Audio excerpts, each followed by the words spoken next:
and build that trust in yourself, there's certain things that you can do that will help you. And that's what this episode is actually all about.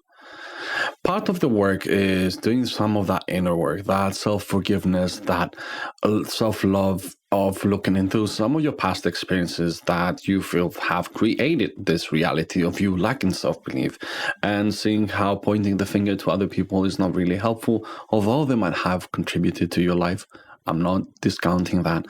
It's learning to see how we recreate this, how our relationship to those memories recreate our reality, recreate this lack in self-belief and self-trust. And for that, we need to do some inner work. I wouldn't say that that is always necessary. I have done that, and other people I know who have done that.